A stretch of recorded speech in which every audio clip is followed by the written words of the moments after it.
People have seen that picture in the mirror. People have heard a lot. But from you, from your point of view, there you were sat innocently eating lunch. Take us through, in your mind, the chain of events.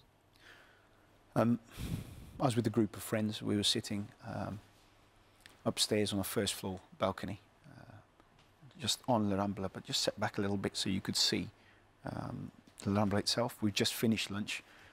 We were just about to pay for our bill.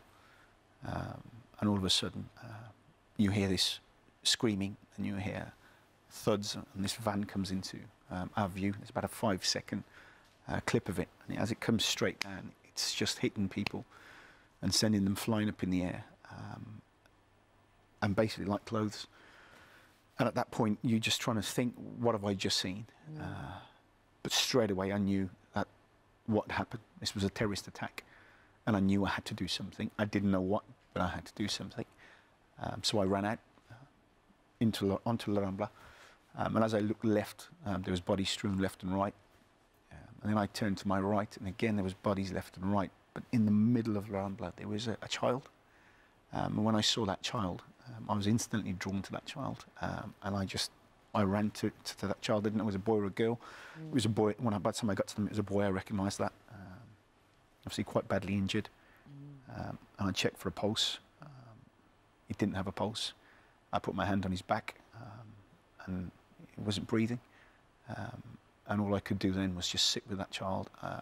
He had long hair. I stroked his hair just to try and see if I can comfort him. I kept my hand on his back up until the point where the police came. You said then you were scared, but your instinct, first instinct, was to run out and help. Do you think we have that in all of us, or do you think that you're different? Do you think many other people would have done that? Was it just natural? In all honesty, I think everybody's got it in them. And my whole reason for coming on the show today was to inspire other people as well. We're fighting a different enemy now. They're using things, everyday things like vans and cars, to try and kill the people that we love, our children. So we have to step up and do something as well. Now, whether that be run and help the injured and do whatever you can there, or whether that be, if you've seen something, you're standing next to somebody with a gun who's shooting people, you have to do something at that point. It's not about your safety, it's about others. So you must do something. So the common man is the person who can now do something about this. It's an interesting comment, that, actually. I mean, I know you've tried to find out the fate of this little lad, and it's not clear at the moment what his fate is, but it's obviously very worrying what kind of situation he is.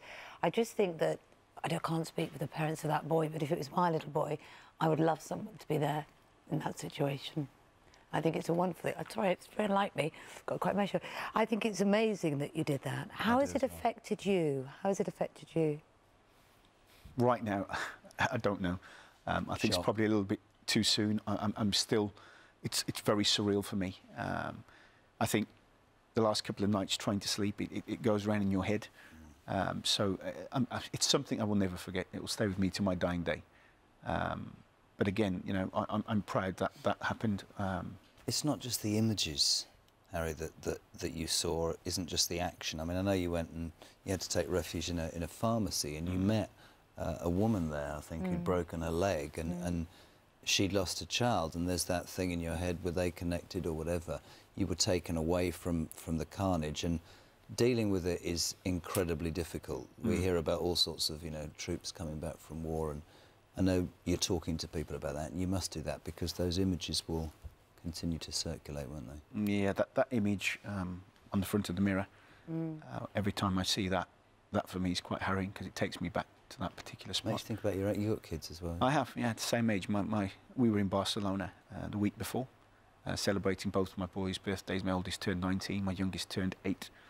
And so he's roughly the same age. And I knew when I got to that child, I knew he was 7, 8 years old straight away. And it was a boy.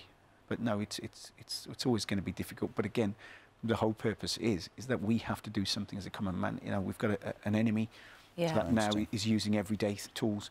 So we've got to change. We've got to do something.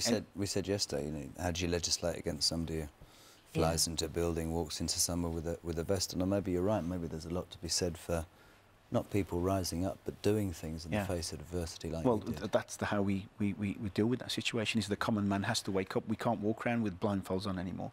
you've got to open your eyes, open your ears, and see what you actually see. And we've got to do something about it. You know, if you're in that situation, you find yourself in a situation, I'm an average person, I'm nobody different from anybody else, but I had to do something, and that's what people have got to stand up.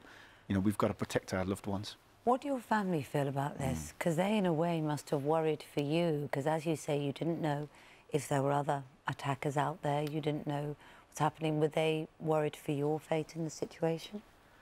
I think when they found out, obviously they were in shock and what happened. My son and I actually had a discussion the week before as to what would happen if there was a terrorist attack, and he was definitely in shock that Dad's gone and done that. And he said, you had a discussion the week before? Yeah, we did. We was in Barcelona, and he talked about what would you do if there was a terrorist attack. And I said, well, I'd go and do something. And when you, just very quickly, if it's all right to say, but you described when you were sat there having lunch with your friends and suddenly this car appeared and there was screeching and everything. You said you knew instantly it was a terrorist attack. Yeah. I think that's extraordinary. Yeah. Why? Because this van had ploughed into these But you didn't think it was an accident, somebody had lost control, your instant, you know, how long would that, This van was doing 50 miles an hour, maybe more, and he's sending people flying. I knew straight away, obviously, what happened in London and some of the other attacks around the world. Straight away, I knew what happened. But again, I knew what I had to do. I'm a Sikh, I followed the Sikh faith, and in Sikhism it says, you know, we've got to help the injured, we've got to help the poor, we've got to be strong. We won't let anybody, a tyrant, beat us. We can't, because we're about society as a whole. And that's what I believe in the faith. You know, we're all together. Everybody's God's children. Nobody has the right to take somebody else's life.